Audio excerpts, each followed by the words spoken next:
Namo tassa bhagavato arahato samma sambuddhassa. Dear friends, we have all been wandering endlessly in this beginningless cycle of samsara, being born and dying, dying and being born in countless existences, unseen, immeasurable.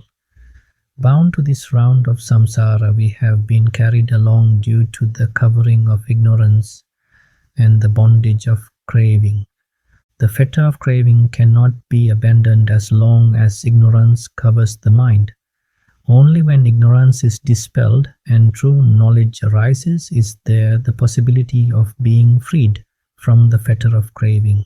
For that reason, the Blessed One, out of great compassion, has expounded the Dhamma, so that by realizing it, we can awaken wisdom and thereby cut off craving. Therefore, today, let us discuss some important points for that purpose. Now, all of you have prepared yourselves to understand a portion of the sublime Dhamma which the Blessed One, the Supreme Buddha, out of great compassion and kindness toward all beings, proclaim for our welfare. Therefore, I remind you to understand this Dhamma discourse with utmost eagerness, with deep yearning and mindfulness. If you diligently attempt to understand this Dhamma today with true eagerness and earnestness, you will be able to bring forth into your human life a precious wisdom, a Dhamma knowledge, that will not make this rare human birth fruitless. First of all, I remind you of the right view, sammaditthi. The Buddha taught that to make vision into life, we must see things as they really are. To see things as they really are, concentration, citta samadhi, must be present. To cultivate concentration, one must diligently practice the four foundations of mindfulness, sati-pattana. In two earlier discourses, I explained how ānāpāna-sati, mindfulness of breathing, helps to gather and establish mindfulness in one place. I also explained how, through the iriyāpatha, mindfulness can be maintained continuously in daily life without becoming scattered. I kindly suggest that you listen to those talks first and practice as explained there before listening to this one. A strong foundation in mindfulness of breathing and in the contemplation of bodily postures is essential for progress on the path. Today I will explain the sampajañña pabbā, clear comprehension of what we see, hear and feel. Here, the Buddha points out how to live daily life with mindfulness and wisdom in every action. Like the other exercises, this meditation too is preceded by tranquility. Here, sati indriya, the faculty of mindfulness, is primary. In kāyagata sati, mindfulness directed to the body is the chief quality. With sampajañña, clear comprehension, the pañña indriya, the faculty of wisdom, is strengthened. Therefore, sati-sampajañña is the union of these two qualities, mindfulness and wisdom. Now, let us see, how does one live with mindfulness and clear comprehension? The purpose of this practice is to establish citta samadhi, mental composure and calm. Normally, in daily life, when we do work, whether pounding coconuts, opening doors, or washing vessels, the ordinary mind recalls past experience again and again, laughs or cries alone, repents, worries, talk inwardly, distracted by proliferations. Because of this, the mind becomes burdened with past and future thoughts. As a result, the five hindrances, sensual desire, kamacchanda, ill will, vyapada, sloth, and torpor, tana, middha, restlessness, uddhaka, and doubt, vicikicca, arise and increase. But through satipatthana, the Blessed One teaches us to live in the present moment, not allowing the mind to run into past or future recollections, thus preventing the growth of hindrances. Therefore, The essence of sati-sampajañña is to abide fully in the present with mindfulness and wisdom. For example, the Buddha said, "Abhikkanti patikkanti sampajanakara hoti." When going forward or returning, one does so with full clear comprehension, knowing, I am going forward or I am returning. Here, one should not repeat mentally, going, going, or coming, coming like a mantra. Rather, whatever action is being done, by the body, by the hands, by the limbs, one remains mindful and fully aware of that action itself. Through practice, this becomes natural and effortless. Similarly, the Buddha said, "Alokita vilokita sampajanakar hoti." When looking ahead or looking around, one does so with full clear comprehension, knowing the act of looking. Therefore, the practitioner should try, even for 1 minute, to attempt this training in daily life, to be mindful and clearly comprehend in ordinary actions such as walking, looking, standing, or sitting. When you do this practice, look at your mind and ask, what is the nature of my mind? You will discover something extraordinary. This is a place where most people never look, never train, and never investigate. This is what the Buddha pointed to in the words, "When looking near or far, one acts with clear comprehension." Usually, when we look around, our mind quickly leans outward. We fix our attention on one object outside, then almost instantly shift to another, or else, while looking outward, the mind inside keeps recalling various things. But here, you are asked to do something different. When you look, be aware of the act of looking itself. Let me show you briefly. Suppose I sit on this Dhamma seat and want to look to the other side. Instead of just turning the neck automatically, do it with awareness. I am turning my neck to look. In that way, even though you have turned your neck and looked, your mindfulness of the body has not been broken, not even a little. When you turn to the other side, do it with awareness. I am looking to the other side. Try it and see. Can you do this? When you try, you will notice the difference. I don't mean to say you should do this for long hours. Just try for 1 minute. Even 30 seconds is enough. Spend 30 seconds looking this way with awareness, then 30 seconds looking the other way with awareness. That's 1 minute. Try it and see. Can you look around while remaining mindful of the act of looking? If you succeed, you will realize something. Not even a fraction of my mind has been pulled toward external sights and sounds. And not only that, you will also notice, neither to the past nor to the future has my mind gone, not even a fraction. Thus the mind is neither clinging to the past nor running to the future. The Buddha explained in the Salayatana Vibhanga Sutta in the middle discourses, if the eye does not go beyond form, if it stops at form, that equanimity is rooted in delusion. If the ear does not go beyond sound, if it stops at sound, that equanimity is delusion. So too with smell, taste and touch, if the mind does not go beyond the bare object, the equanimity is still delusion. If the mind does not go beyond mental objects, dhammas, then even equanimity remains under the sway of ignorance.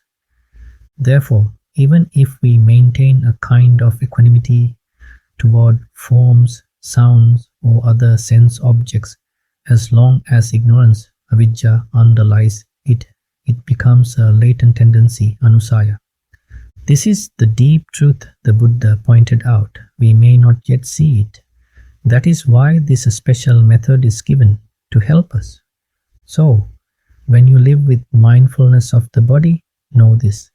Even if for just one moment you establish awareness of the body, then all the defilements that flow into the mind through the 6 sense doors, sight, sound, smell, taste, touch and mental objects, are stopped right there. Now, just observe the act of seeing itself. Simply by directing the mind to the act of seeing, you are freed from the defilements that arise at the 6 sense doors. By turning mindfulness to the body, even for a moment, you step outside Mara's field of influence. This is why the Buddha said, Saminjitte pasarita sampajañña hoti. When bending or stretching, act with clear comprehension. What does this mean? It means that when we move the hands and feet, we should do so with awareness. We don't constantly exercise like in a gym, endlessly stretching and folding our limbs. Do we? No. In daily life, whenever we use our hands and feet, whether drawing them back or extending them, we do so to accomplish something. For example, when you extend your hand to take something or when you place it down, don't focus on the object. Instead, keep awareness of the act itself. I am stretching the hand. I am bending the hand. Whether you are taking something or placing something, remain with that awareness. Then, although you may be holding a cup, a knife or a spoon, your mind does not get caught by those objects. You are simply mindful of the body's movement. This is mindfulness immersed in the body, kayagata sati. Try this for just 1 minute after listening to this talk. Move the hand back and forth, bend and stretch with full mindfulness. See for yourself the difference. You will notice the mind is not clinging to anything external, nor running toward the past or the future. This is how mindfulness and clear comprehension, sati-sampajañña, protect the present mind from hindrances and free it from defilements. Next, the Buddha says, Sangatipata chivara dharane sampajañña hoti. One is clearly aware when wearing the outer robe, the thin robe and the inner robe. Although this is said for the monks, lay people also have a right to practice it. When monks wear their robes, while putting them on, folding them, taking the alms bowl, and carry it, in all these times, they are to remain with full awareness. All right, now think for yourself. When was the last time you buttoned your shirt? Were you even aware of buttoning it? Usually, while putting on clothes, we are talking or thinking about other things, scolding children or others. Hey kids, did you pack your food? Or hey, I'm late to leave. Or complaining. Didn't you hear the doorbell? Look, someone is knocking. Go and see who it is. That's how we usually dress, with the mind caught up in outside matters. But try one day, just once, to wear your whole set of clothes with mindfulness. Put on your trousers while being fully aware that you are putting them on. Put on your shirt consciously aware of the act. When tucking it in, know that you are tucking it in. When tying your necktie, be aware of tying it. Then, when wearing your shoes, know that you are putting them on, and as you lace them, remain fully aware. Try this for 1 day, and you will notice the difference. You will realize, oh, even in just 1 moment of doing this, I can't say that meditation is impossible or that my mind is too restless to settle. You don't need anything extra, no special new object. Just remain with the awareness in this way, and you will see that the restless, chatter-filled mind, always thinking and talking inside, starts to quiet down. You will see for yourself, if I can train like this, then I don't need another cure to stop the inner chatter. This practice reduces the scatteredness of the mind and weakens unwholesome tendencies, sensual craving, ill will, and irritation. Normally we get angry even over little things. If someone says something small, I flare up. But if you practice like this, that tendency reduces. Then you don't need some special meditation object to fight anger. Why? Because usually we don't live with ourselves. Instead, we live in reaction, shaped by defilements, stirred by external objects, pulled here and there. That is why the hindrances remain strong. That is why craving, hatred, delusion, restlessness, and worry do not lessen. They never fade away. They never cease. And so long as these coarse defilements and coarse thought proliferation remain, how could we ever see reality deeply? We cannot even see the obvious truths clearly, let alone deeper insights. This is why the Buddha declared, Satipatthana is the only direct path for the purification of beings, for overcoming sorrow and lamentation, for the disappearance of pain and grief, for reaching the noble path, for the realization of Nibbana. Therefore, this teaching is essential. First, everyone should at least try. Is what the Buddha said possible? Can I practice this? The Buddha explained that Satipatthana is like a ground, a foundation, just as worldly beings live upon the earth while doing their activities. Beings in the sensual realm live upon their world. Beings in the form realm have their foundation, beings in the formless realm have theirs. Likewise, the practitioner who walks according to Dhamma abides upon the ground of Satipatthana, safe from Mara's grasp.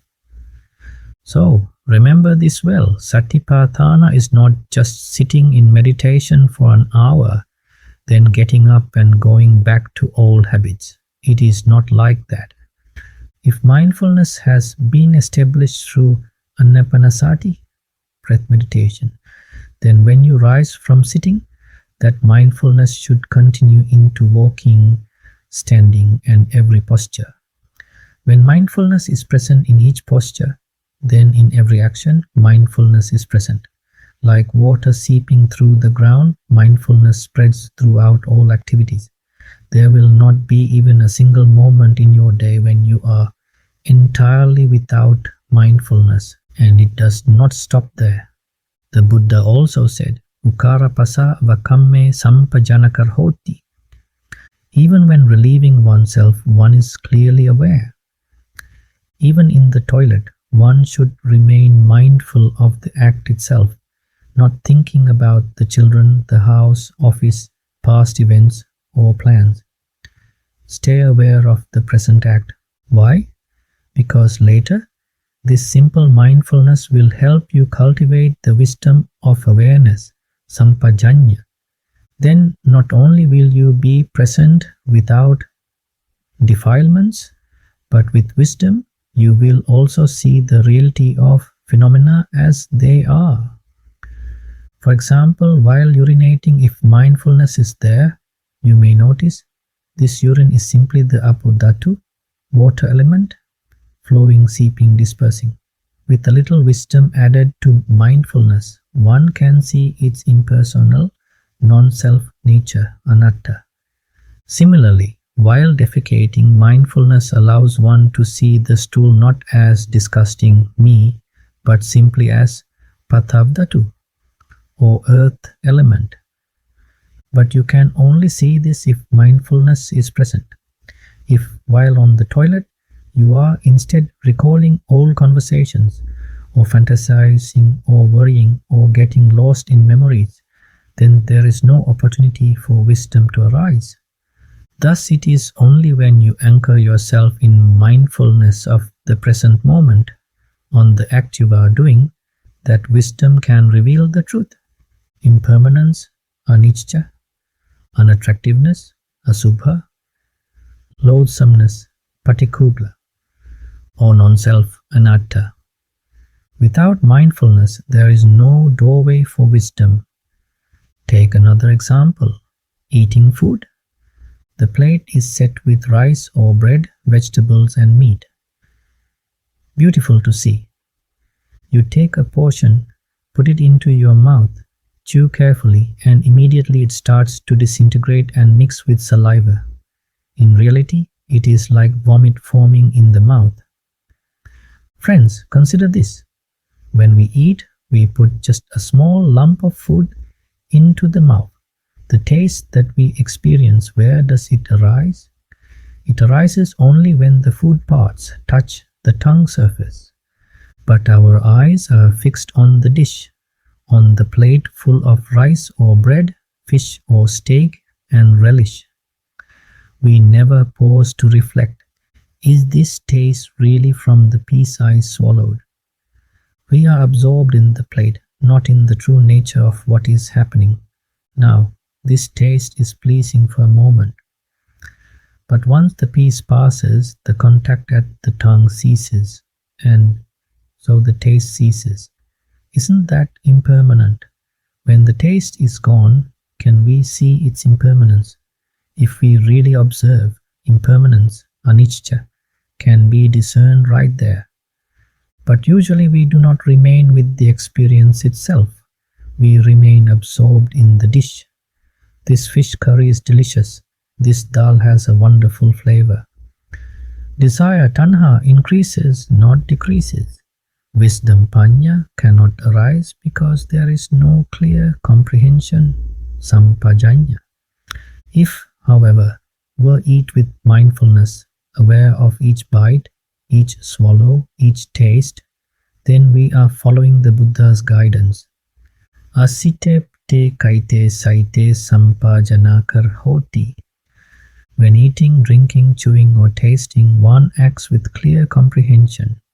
When mindfulness, sati and clear comprehension, sampajañña, are present, wisdom begins to arise. Then one begins to see, this taste, this pleasure is only momentary. It fades away. At such a time, one can even see the repulsiveness of food, the perception of impermanence, anicca, unsatisfactoriness, dukkha, and not self, anatta, arises. Without mindfulness, wisdom cannot come. Mindfulness is like the road builder before the king, preparing the path so wisdom may follow. Without mindfulness, wisdom has no ground to enter. The Buddha declared, Satincha bhikkhave sabbatikam vadami. Monks, I declare mindfulness to be required in all situations. Mindfulness is the foundation. And further, the Blessed One taught, Getitta nisinne sutte jagarite basite tunna bhave sampajañña hoti. Whether walking, standing, sitting, lying down, awake or asleep, speaking or keeping silence, one acts with clear comprehension. So, whether we walk, stand, sit, lie down, speak or remain silent, mindfulness and clear comprehension should accompany us.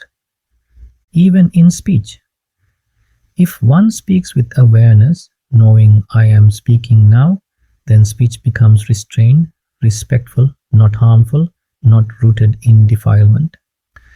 Try it for yourself. Speak even a few words with full awareness and notice the difference.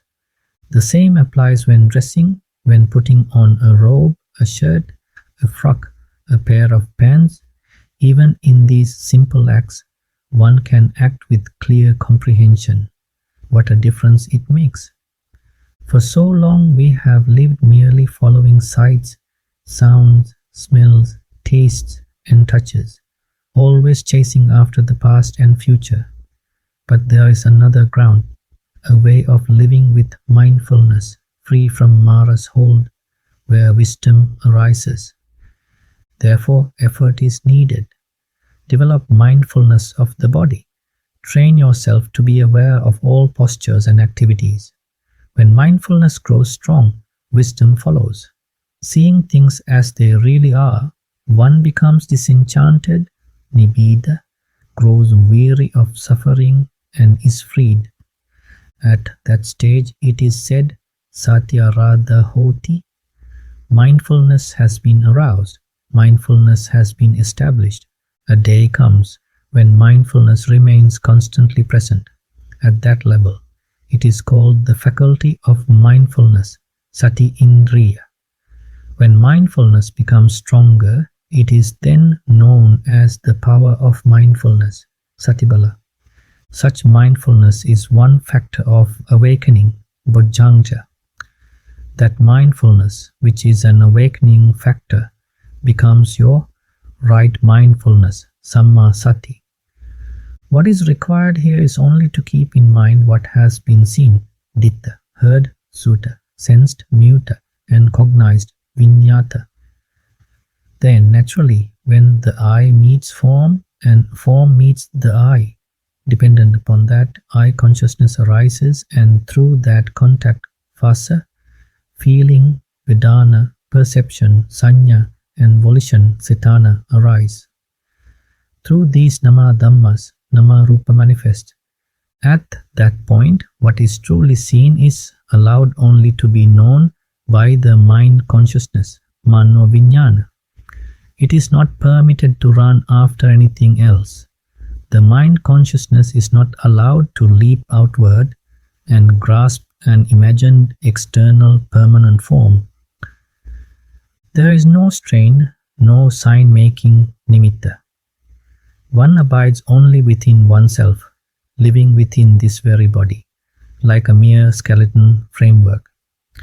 In a short time, one is brought and established in this state, where words cannot fully describe. Therefore, the ānāpāna section, the posture section, and the clear comprehension, sati-sampajañña section, are especially significant. These three are like workmen preparing the field for wisdom. They are always preceded by calm, samatha. This is called non-forgetful mindfulness, ānāpāna-sati. Within these practices, there is the faculty of mindfulness, sati-indriya. Wisdom, pañña, is present too, but here it is secondary. The principal quality is mindfulness. From this arises a natural order called samatha purvangama dhamma, calm as the forerunner. From there, the other aspects of mindfulness of the body unfold, especially clear comprehension. Then it is called vipassana or insight. When one practices in this way and arrives at the final stage, many more things are to be known. There is the path of yuganada, the joint cultivation of calm, samatha, and insight, vipassana. Calm supports insight, insight supports calm. One must understand how this mutual support operates. So far, we have spoken separately of calm, but still, the nature of insight has to be explained. After that, one must learn how to fill the practice so that calm supports insight and insight supports calm. For this, one must properly understand the meditation subjects, kammatthana. This is not easy. It must be done diligently, without negligence. Now, before explaining sati-sampajañña in mindfulness of the body, let me briefly recall a few things about this vision, ditthi, because that is what is truly needed. For one who has wisdom and aspiration, the Dhamma of insight can be generated in one's mental continuum, supported by the necessary teachings, instructions, and guidance which are accessible in the world today. Thus, the conditions for generating both calm and insight are available. But why do we cultivate insight with the support of calm? It is to overcome the hindrances of the mind, and yet sometimes we do not see this clearly. That is why I often remind again and again. Therefore, before clarifying sati-sampajañña in kayagata sati, let me recall a small point about dependent arise. Conditioned by feeling there is craving, conditioned by craving there is clinging. Conditioned by clinging there is becoming. Often we think that feeling conditions craving refers only to the fruition of old kamma, vipaka. That is, when forms are seen, sounds are heard, odors are smelled, touches are felt. These are feelings born of contact through the eye, ear, nose, tongue, body. But when it is said feeling conditions craving, it also refers to how in the present, at the mind consciousness level, craving arises toward what is seen, heard, or sensed. Yet we often fail to recognize this properly, and then our consciousness spreads outward, scattered among external objects. So we must freshly contemplate, how does feeling condition craving operate here and now? When we see this rightly, the vision deepens, becomes clear and profound. It is indeed true that the external objects we see, hear, smell, taste, or touch are results of past actions, kamma, vipaka. The five sense consciousnesses, eye, ear, nose, tongue, body, and also the mind consciousness receiving sense objects are all kamma, vipaka. But let us examine the eye more carefully.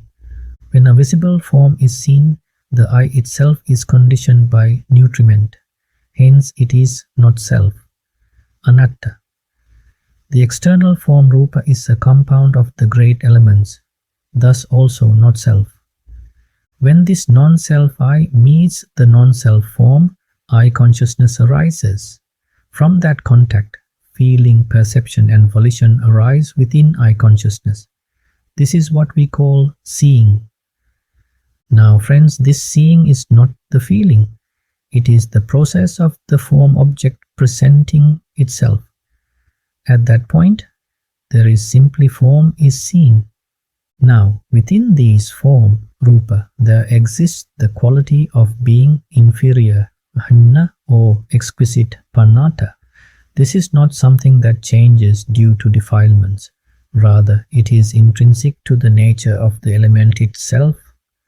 The Blessed One said, Hanam va panitam va yam dure santike va sabbam rupam netam mama neso ham asmi nameso atati evametam yathabbutam sammapaññāya dattabbam.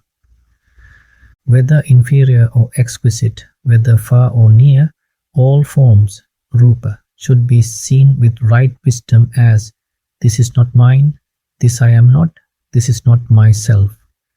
Thus, when eye contact occurs, the object may be an inferior or exquisite form. The eye sensitivity, chakku pasada, is present when an external visible form, derived from the four great elements, with its color or appearance, comes into contact. Then corresponding eye consciousness arises. Due to that contact, feeling, perception, and volition also occur.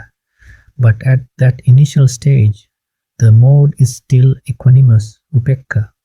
In this way, a visual form appears. That visual form is then experienced by mind consciousness, mano viññāna. If the form perceived is exquisite, the mind judges it as pleasant, sukha, and experiences it with joy, somanasa. If the form is inferior, it is experienced as painful, dukkha, with displeasure, domanasa. If the form is neutral, it is experienced as equanimous, upekka. Thus, even though eye consciousness at the initial stage may be neutral, when the mind consciousness takes up the object, it can result in pleasure, pain, or neutrality, that is, joy, displeasure, or equanimity. From pleasant feeling arises latent greed, lobha. From painful feeling arises latent hatred, dosa. From equanimous feeling arises latent delusion, moha. These arise momentarily. Therefore, one should carefully observe this process again and again. Ordinary people, lacking understanding of Dhamma, assume that what is seen is external. I see with the eye. It is the eye that sees. It is the eye consciousness that sees. They grasp at signs and features, but one should train to reflect. It is due to contact that seeing occurs. It is due to contact that what is seen is then felt. In this way, what is actually experienced is not directly the external form or sound, but rather the constructed experience arising dependent on contact. For clarity, let us consider an example. Suppose we go to watch a cinema. The first stage, we see the movie screen. When the eye meets the screen and the visible forms impinge, eye consciousness arises, and with it contact, then feeling, perception, and volition. The form becomes visible. This is the first stage, the arising of seeing, cakkhu viññāna level. The second stage, having seen, the mind experienced the object. If the form is exquisite, the mind experienced joy with lustful attachment, raga. If the form is inferior, the mind experienced displeasure with aversion, dosa. If it is neither, the latent tendency of ignorance, avijja-nusaya, supports equanimity tinged with delusion, moha. Thus the first stage is merely the appearance of the visual form, but the second is the mind's affective response. If this is not understood, one assumes, I am directly experiencing the external picture. In truth, what is experienced is not the external form, but the mental object arisen through contact. Another example. Suppose we plan to go see a flower garden. At first, in discussion, we don't yet see it. When we actually go there, the eye meets the visible forms of flowers. Eye consciousness arises, leading to contact, then feeling, perception, and volition. The flowers appear visible. At this point, because of contact, there is seeing. Then, in the second stage, the mind experiences what is seen. If beautiful, the mind delights, rejoices, and clings. How lovely! See how wonderful these flowers are. Thus, the mind indulges in the visible form through craving, tanha. Here, it must be understood. It is not the external object itself that is felt. Feeling arises dependent on contact. What is felt is the experience appearance, nama Dhamma, not the external thing itself.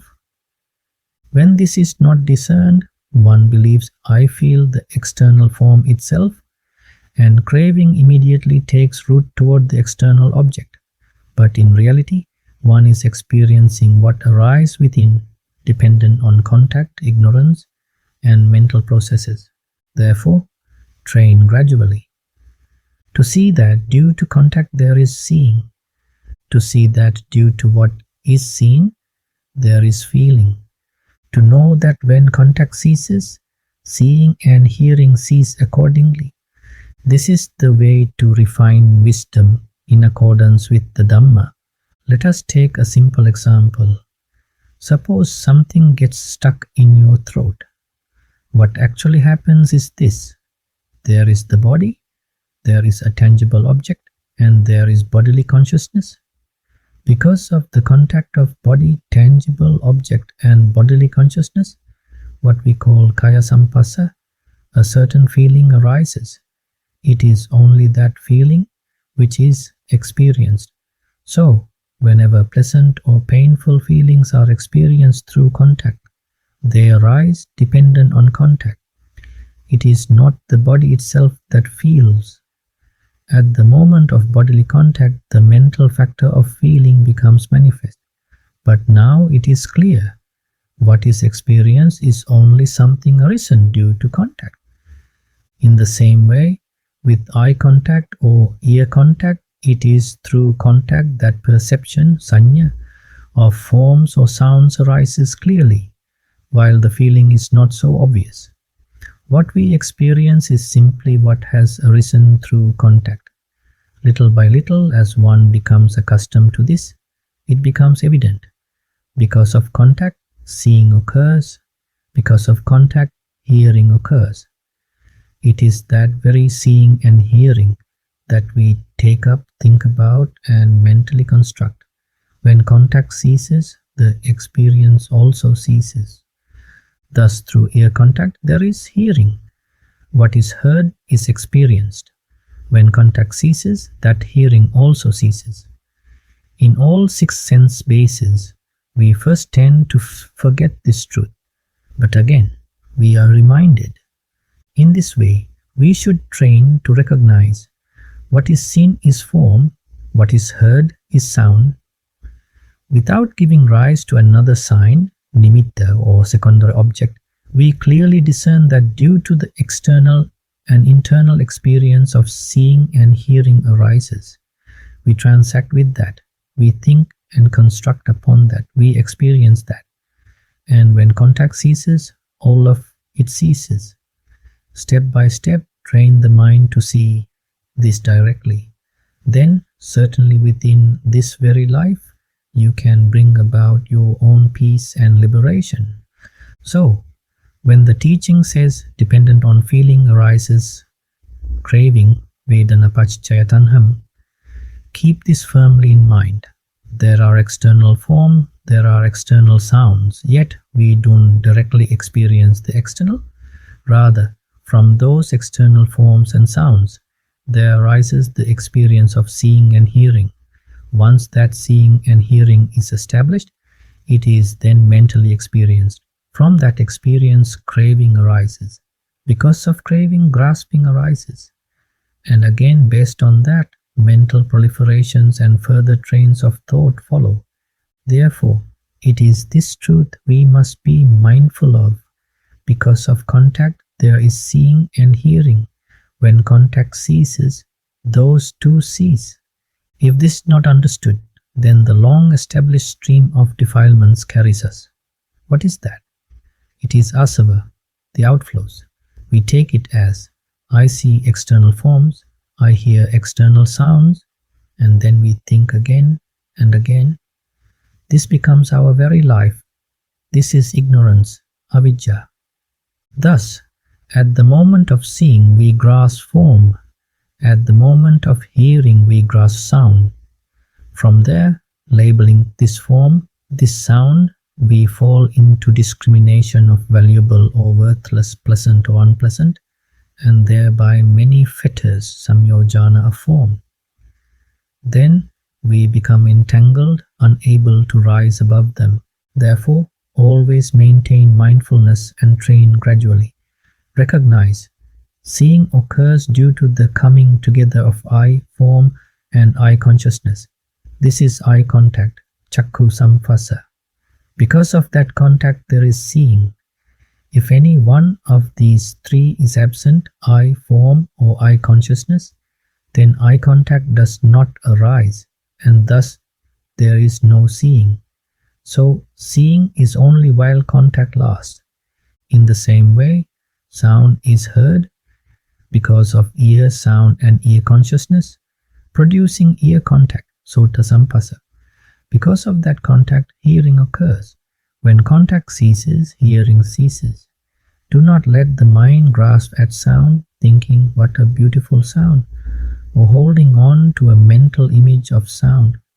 Show it clearly in this way. To show it, one must have both mindfulness, sati, and wisdom, pañña. And for mindfulness and wisdom to become established, the hindrance, nivarana, must be weakened. To reduce hindrances, mental collectedness, citta samadhi, is needed. That is why the Blessed One taught the practice of right effort, mindfulness, and concentration, vayama, sati, samadhi. By effort, establish mindfulness on body, feeling, mind, and dhammas. The four foundations of mindfulness, satipatthana. Then the mind becomes concentrated. In that concentration, one sees clearly that because of contact, seeing and hearing arise. With the cessation of contact, they cease. Then it becomes evident. It was not there before. It arose because of contact. After seeing, it does not remain. When contact ceases, it ceases. Imasmim sati, idam hoti. Imasmim asati, idam na hoti. Autva sambhuta, hutva na bhavisantati. Such insight arises in the mind that is concentrated. Therefore, the Blessed One instructed us to dwell in the practice of satipatthana, supported by effort with the 4 right exertions. Earlier, under ānāpāna-sati, I explained the sections of mindfulness of breathing ānāpāna-pabbā, postures iriyāpatha, and clear comprehension sati-sampajañña. These are the preparatory base of insight. If mindfulness is strong, the faculty of mindfulness is well established. Then further sections of ānāpāna-sati are also taught. The reflection on the foulness of the body, particular manasikara, analysis of the 4 elements, catuddhatu vavatthana, and the 9 cemetery contemplation nava svatikka. All of these are foundation for insight, beginning with clear comprehension. Now let us consider in detail the contemplation on the repulsiveness of the body. Here, the Blessed One explains the method of discerning form, rupa vavatthana, and name, nama vavatthana. Vavatthana means analysis, discernment, clear knowing, determination. Thus another method of examining form. The Blessed One taught, let one contemplate this body carefully with wisdom. In this body there are hair of the head, hair of the body, nails, teeth, skin, flesh, sinews, bones, bone marrow, kidneys, heart, liver, diaphragm, spleen, lungs, intestines, mesentery, stomach, feces, bile, flame, pus, blood, sweat, fat, tears, grease, saliva, mucus, synovial fluid, urine, and the brain inside the skull.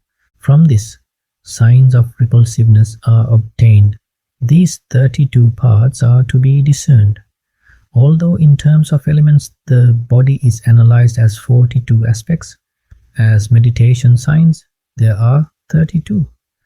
The Blessed One taught that one should contemplate this body with wisdom, seeing it as filled with various impurities from the soles of the feet up to the top of the head, enclosed by the skin. The simile, just as if there were a sack with openings at both ends, filled with different kinds of grains, such as paddy, barley, green gram, beans, sesame, and husked rice. Then, a man with good eyesight was to loosen the sack and examine them. This is paddy, this is barley, this is green gram, these are beans, this is sesame, this is husked rice. In the same way, monks, one contemplates this very body, from the soles of the feet upwards, from the tips of the hair downwards, bounded by the skin, as being full of various kinds of impurities. At that time, one does not contemplate the body as bones, but as hair of the head, hair of the body, nails, teeth, skin, flesh, sinews, etc., not as a living person, but as separate elements. How is this practiced? First, the meditator establishes mindfulness on an object. That may be the body that appears as myself, or even the body of a relative, friend, or any familiar person. For example, suppose you recall a school friend named Priyantha. Taking the mental image of Priyantha, you then examine it carefully, not in haste, but gently, contemplating. This body is made up of hair, body hair, nails, teeth, skin, flesh, sinews, and so forth. Without letting the mind wander, without allowing discursive thought, one continues examining in this way. Then it becomes clear. When seen separately, a heap of hair is not regarded as a person. Likewise, body hair or cut off nails or extracted teeth or pieces of flesh, when seen apart, they are not a being or a man. They are merely repulsive substances. Thus the Buddha shows that this so-called body is nothing but 32 foul parts, 20 solid constituents such as hair, nails, teeth, skin, flesh, sinews, etc. 12 liquid constituents such as bile, phlegm, pus, blood, sweat, fat, and so forth. All of these, when they ooze or flow, are nothing but repulsive, unpleasant, loathsome substances. The Blessed One gives the simile of an old boil with 9 openings.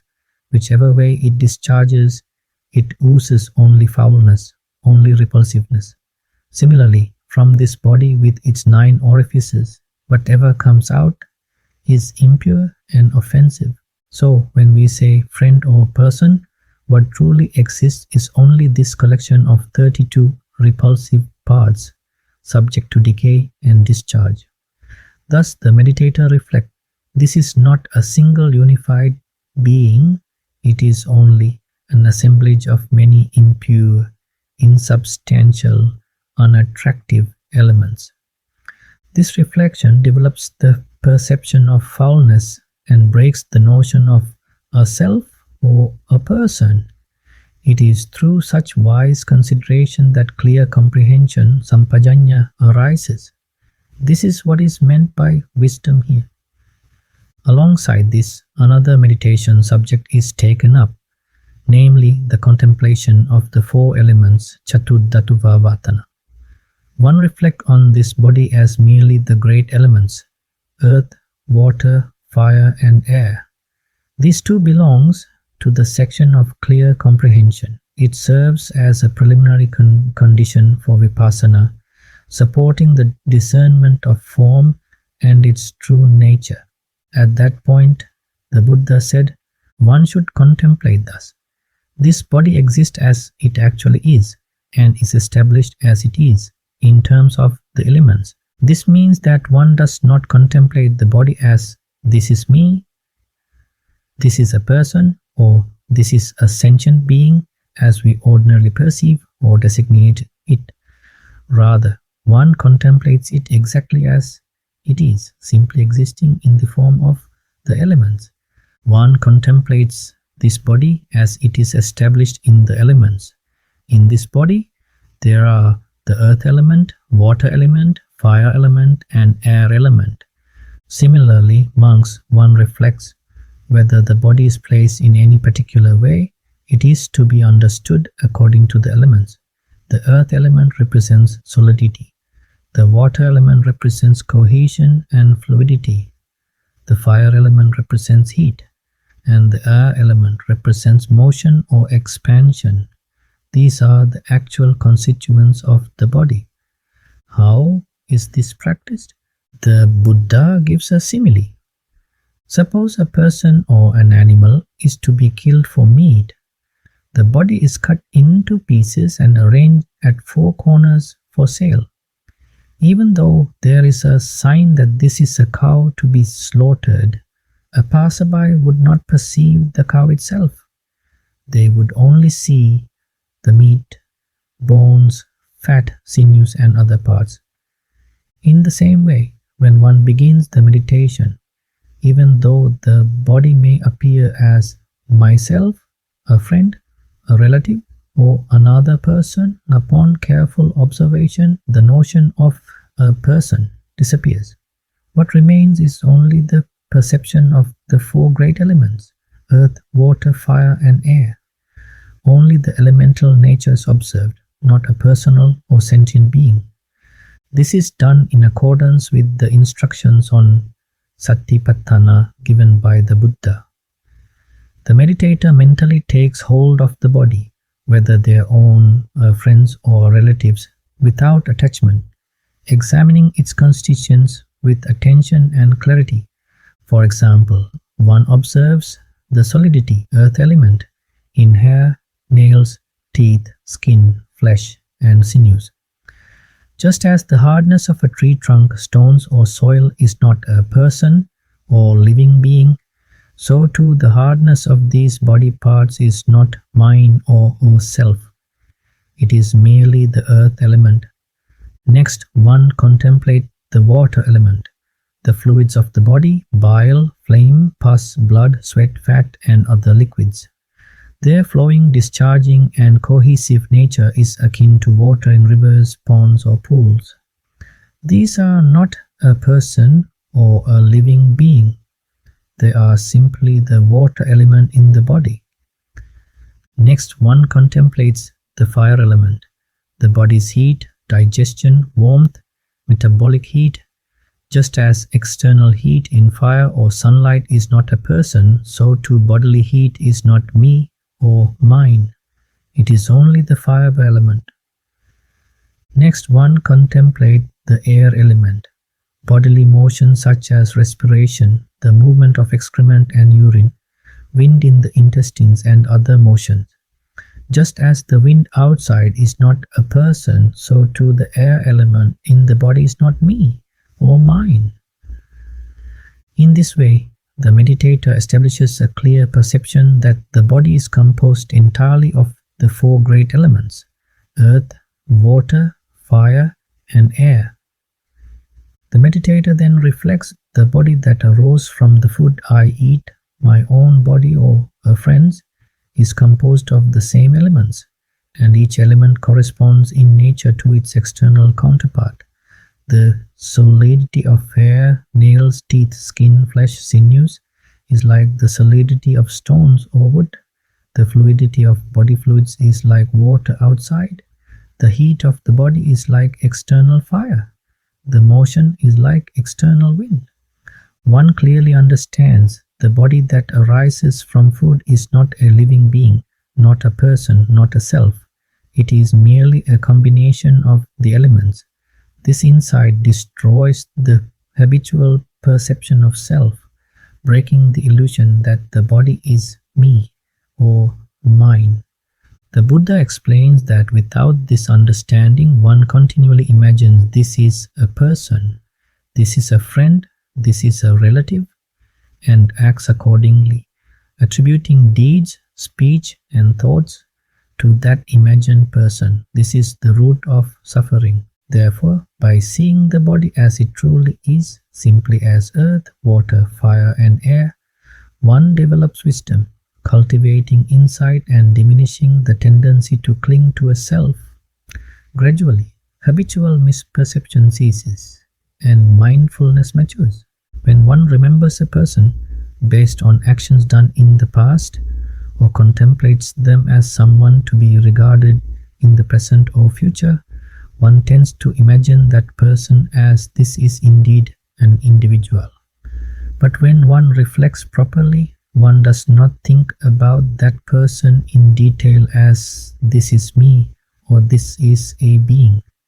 Instead, one contemplates the body that arose from food, continuously nourished through the eyes, nose, mouth, and other ways, appearing as a combination of 24 various parts: hair, body hair, nails, teeth, flesh, sinews, and bones, is here, isn't it?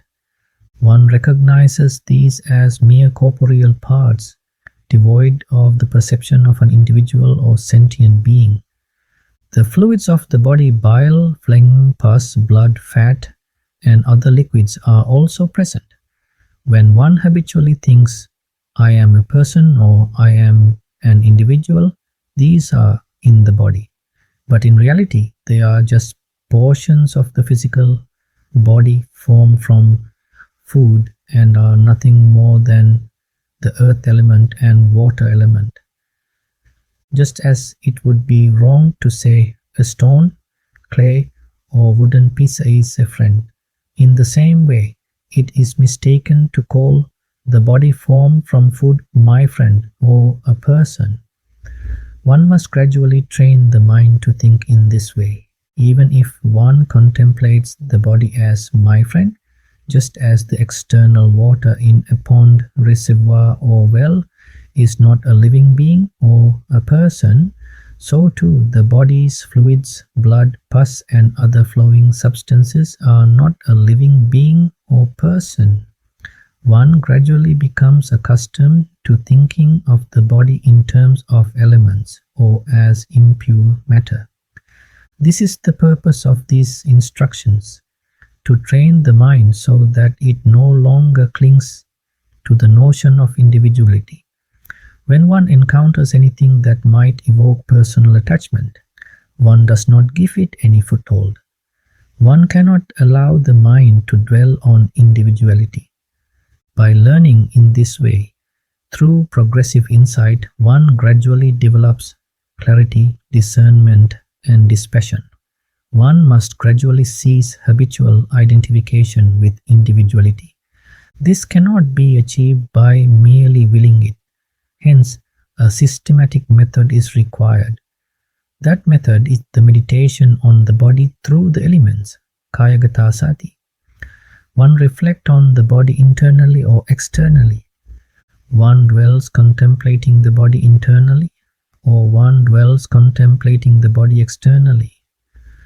One observes the body that one thinks is mine, or observes a visible body that appears as an external person. Both the internal and external body must be examined with a clear understanding. Why both? By observing only the internal body, the illusion of external beings may persist. By observing only the external body, one might fail to recognize the impurity and unsatisfactoriness of one's own body. By observing both, one gradually develops right discernment. Through repeated clear contemplation, one's mind becomes accustomed to seeing the body not as mine or a person, but as a composition of elements. This is how one trains the mind to stop clinging to individuality. The meditation involves both Vipassana and tranquility, samatha, together. First, one contemplates the body as form, sound, and other phenomena, without taking them as sign of self. By doing so, consciousness does not cling to external objects, but rests in clear awareness of their impermanent, impersonal nature. When consciousness rests in this way, the formation of continued existence ceases. Aging, death, and suffering also cease. To be free from these, one must contemplate gradually, correctly understanding reality. Hence, friends, by listening to these teachings, understanding them, and contemplating in accordance with wisdom, one gradually cultivates a mind free of defilements. One sees things as they truly are. There is nothing mysterious or incomprehensible about this. Finally, as these truths are understood and practiced, may all beings, the Sangha, and those who protect the Dhamma be safeguarded. May the divine beings grant their protection, and may all wholesome deeds lead to the realization of Nibbana. May all attain the highest virtues and liberation. Diligently do what must be done for your own liberation. Closing remarks. Teruvan Saranai. This Dhamma is presented in accordance with the Blessed One's teaching, well proclaimed, timeless, and applicable to all. Svākkhāto, akāliko. It points directly to the arising and cessation of suffering as taught to devas and humans alike. This is the third and final discourse on the foundations of mindfulness, ānāpāna-sati, iriyāpatha, and sati-sampajañña, which lead to the direct knowledge of things as they truly are. Grounded in the Four Noble Truths, this teaching shows that suffering arises dependent on ignorance, craving, and clinging, and that with the cessation of these causes, suffering ceases. This Dhamma is visible here and now, sandiṭṭhiko, inviting one to come and see, ehipassiko, and to be personally realized by the wise, paccattaṁ, veditabbo, viññūhi. Suffering is not imposed from outside, but is constructed by grasping at impermanent, unsatisfactory, and non-self phenomena.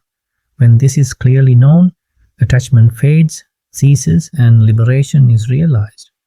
The path proclaimed by the Buddha is open to all, without distinction. It is the Noble Eightfold Path, leading through virtue, concentration, and wisdom to the ending of craving, and the destruction of the conceit I am. This presentation, inspired by the Satipatthana Dhamma discourses of Venerable Mankadavala Sudassana Thera, is rendered into English and offered with the wish that you may directly know the arising and cessation of formations, abandon ignorance, and realize the ending of suffering. Do not waste this precious time.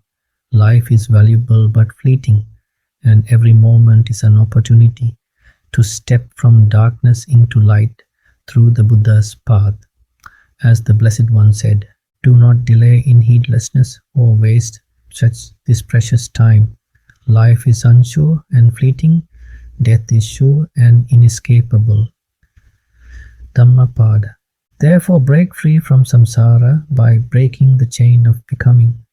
Listen to this Dhamma with great care. Cultivate virtuous conduct, strengthen your meditation, and witness Nibbana here and now with clarity and direct experience. May this Dhamma support mindfulness and clear comprehension, strengthen Satipatthana Vipassana practice, and lead toward the deathless element Nibbana. Sadhu, sadhu, sadhu. With metta, bhante, abhayatisa.